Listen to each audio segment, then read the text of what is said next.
നമസ്കാരം. മാസങ്ങളായി ഹിസ്ബുള്ളയ്ക്ക് പിന്നാലെയായിരുന്നു ഇസ്രായേൽ സൈന്യം. അവരുടെ പ്രധാനപ്പെട്ട സങ്കേതങ്ങളും അവരുടെ ആയുധ കേന്ദ്രങ്ങളും നേതാക്കൾ താമസിക്കുന്ന സ്ഥലങ്ങളുമെല്ലാം തന്നെ വളരെ കൃത്യമായി മനസ്സിലാക്കിയതിന് ശേഷം തന്നെയാണ് ഇസ്രായേൽ സൈന്യം ഹിസ്ബുള്ളയുടെ നേർക്ക് ആക്രമണം അഴിച്ചുവിട്ടത്. ലെബനനിൽ ഇസ്രായേലിൻ്റെ കരയുദ്ധം തുടങ്ങിയത് തന്നെ ഹിസ്ബുള്ളയെ തകർത്തു എന്ന് ഉറപ്പാക്കിയതിന് ശേഷം മാത്രമാണ്. ലെബനനിൽ ഇസ്രായേൽ മാസങ്ങളായി പരിശോധനകൾ നടത്തുന്നുണ്ടായിരുന്നു. 1000-ലധികം ഭീകര കേന്ദ്രങ്ങളാണ് ഇസ്രായേൽ അന്ന് നശിപ്പിച്ചത്. അനേകം ഭീകരരെ കൊല്ലുകയും ചെയ്തിരുന്നു. 3000-ഓളം ഇസ്രായേൽ പൗരന്മാരെ കൊല്ലുക എന്ന ലക്ഷ്യത്തോടെയാണ് ഹിസ്ബുള്ള പദ്ധതികൾ ആവിഷ്കരിച്ചിരുന്നത്. ഇതിനെ തകർക്കാൻ വേണ്ടിയായിരുന്നു ഹിസ്ബുള്ള കേന്ദ്രങ്ങളിലെ റെയ്ഡ്. ഹിസ്ബുള്ളയുടെ വൻ നാശമാണ് ഇതിനിടെ ഉണ്ടായത്.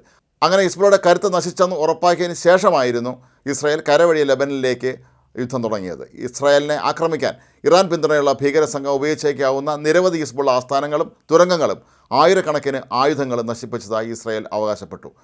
ഇത്തരം റെയ്ഡുകളുടെ ചിത്രങ്ങളും ഇപ്പോൾ ഇസ്രായേൽ പുറത്തുവിട്ടിട്ടുണ്ട്. തെക്കൻ ലെബനനിലെ ശക്തി കേന്ദ്രങ്ങളിലായിരുന്നു ആക്രമണം.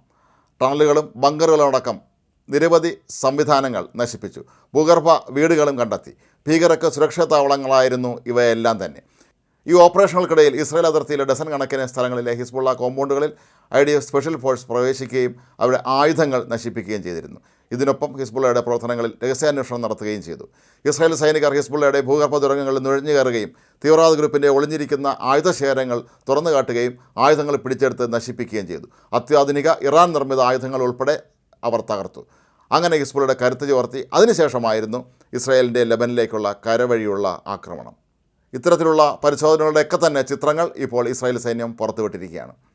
ഇസ്രായേൽ സൈനികർ ആഴത്തിലുള്ള തുരങ്കങ്ങളിലൂടെ സഞ്ചരിക്കുന്നതും തോക്കുകളും മറ്റു ആയുധങ്ങളും വലിച്ചെറിയുന്നതുമെല്ലാം ഇതിലുണ്ട്. 1000-ഓളം ഹിസ്ബുള്ള പ്രവർത്തകരെ ഇല്ലായ്മ ചെയ്തുവെന്നാണ് ഇസ്രായേലിൻ്റെ അവകാശവാദം. തിങ്കളാഴ്ച അർദ്ധരാത്രിയോടെയാണ് ഇസ്രായേൽ സൈന്യം ലെബനൻ മണ്ണിൽ പ്രവേശിച്ചത്. ടാങ്കുകൾ ഉൾപ്പെടെ അതിർത്തി കടന്നു. 2006 ശേഷം ആദ്യമായിട്ടാണ് ഇസ്രായേൽ ലെബനിലേക്ക് കരയുദ്ധം നടത്തുന്നത്. തുടർന്നാണ് അതിശക്തമായ തോതിൽ ഇസ്രായേൽ ലെബനനിലേക്ക് കടന്നു കയറി ആക്രമണം നടത്തിയത്.